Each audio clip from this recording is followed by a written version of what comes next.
So you've decided to play Dragon's Dogma 2, but you are asking yourself, what is going to be the best starting class that I'm going to be able to choose? Well, today I'm going to be answering that question. I'm going to provide you with the strength, the weaknesses, and on top of that, I will let you know which is going to be the best pawn for each of the classes. So if you like how that sounds, a like is appreciated. Let's dive into this video. So we got 4 different classes. We have the fighter, we have the mage, we have the thief, we have the archer. Which of those 4 basic classes that are going to be available is the one you're going to go with? If you already are going to be playing the game, you already probably did the character customization with the character tool that Dragon's Dogma or the developers provided us with. So you're still thinking about what exactly am I going to go with? The way I'm going to be doing it is pre-game, of course. This is based on all the information that's out there on how in Dragon's Dogma 1 the game was.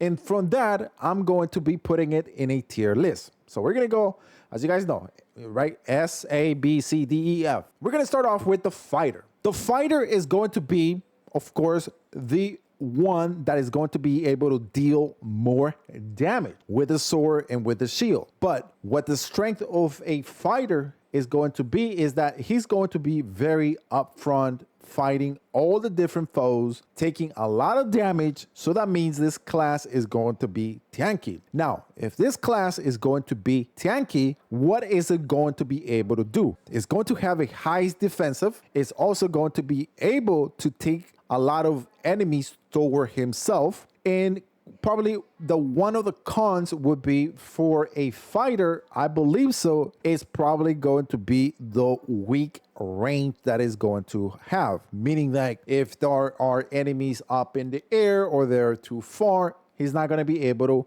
get to them. But the advantage that he has, he's like a mini tank. He's going to be moving, he's going to be slashing. So he's going to be the class that you're probably, as a beginner player for Dragon's Dogma 2, I will encourage you. And I'm probably going to put this as my S tier class. Why? Because of all of that I provided you.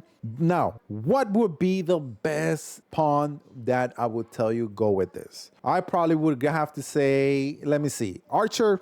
He's going to be shooting from the outside. No. The thief, well, he's going to be engaging in a lot of fighting with the fighter. So that's probably going to be no. What I would say is I'm going to go with the mage. The reason why is because such in Dragon Dogma, the mage is a very powerful class. It's not an S tier class. It is a very powerful supportive class. It's going to help you, it's going to aid you, it's going to keep you alive, it's going to heal you when you get in trouble. So that is why the fighter and the pawn are the best friends in Dragon's Dogma 2. Now that we got that out of the way, let's talk about the thief. I see the thief as a fighter, but it's going to be a lot weaker. Now, have in mind, the thief does not have a shield. It's going to be moving fast. That means that his armor and everything within himself is going to be a lot weaker than a fighter. So I'm going to be putting a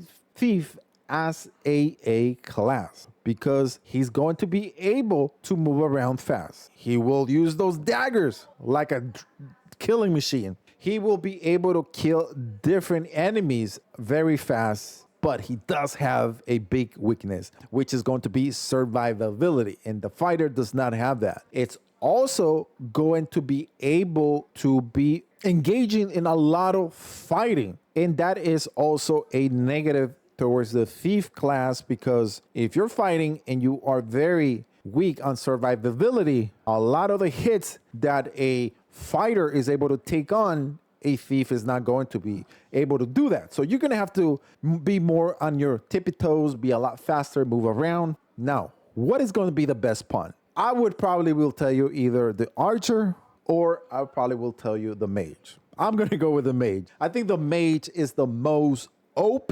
supportive class there's going to be in Dragon's Dogma 2. It was very OP in the first game, and I think it's going to translate that to the second one as well. Like I said, for the fighter, it's going to heal you, it's going to keep you alive, and it's going to help you a lot. So If the thief likes to engage a lot, likes to be very close and very personal, get on top of enemies and kill them, you're going to need that mage to keep you alive. Now, let's get to the mage. The mage is going to be a B tier class for me. It's not because he's not very powerful. It's not because he doesn't have the tankiness as a fighter. The problem with the mage is that he is such a great supportive class. So that in its way is going to make him a little bit weaker because his survivability, it's really low. And another weakness for the mage is that while casting, while doing all the different spells,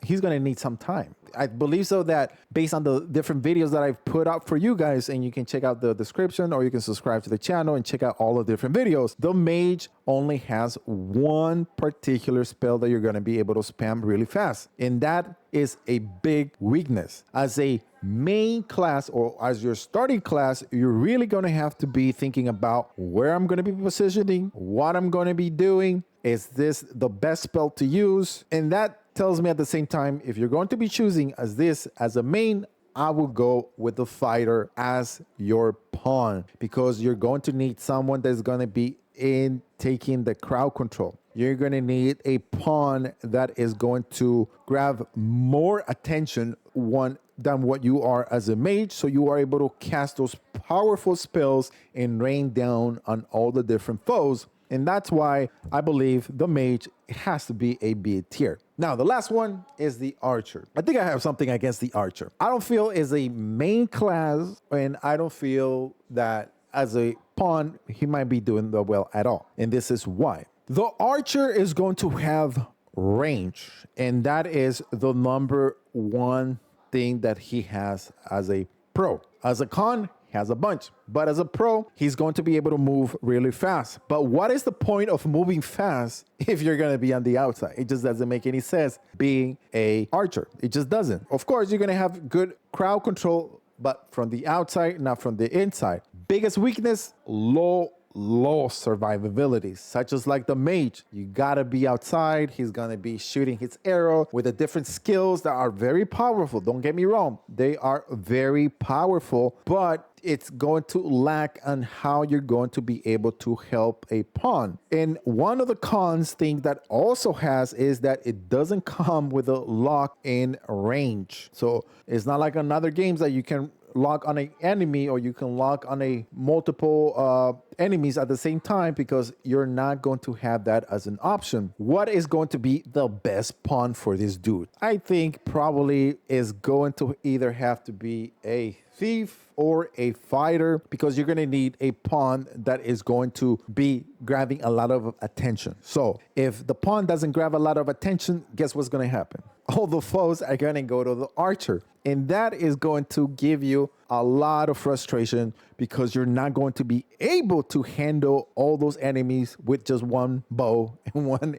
And so it's going to be very hard. So that's why I feel that the archer is going to be a B tier, lower B tier, of course. I was about to put him C, but I don't want to disrespect him. But we're going to go with B. So after I just mentioned everything, let me know in the comment section below. What do you guys think is going to be your tier list before the game launches? Of course, all of this could change once the game releases, and I'll provide you with my tier list as to what are going to be the best basic, advanced, and hybrid classes that you're going to be able to choose. Don't forget to turn those notifications to on, because we will be covering Dragon's Dogma 2 to the fullest extent with all the different guides and everything that you need to know to help you guys out during this amazing game. Thank you for watching. We'll see you guys on the next video.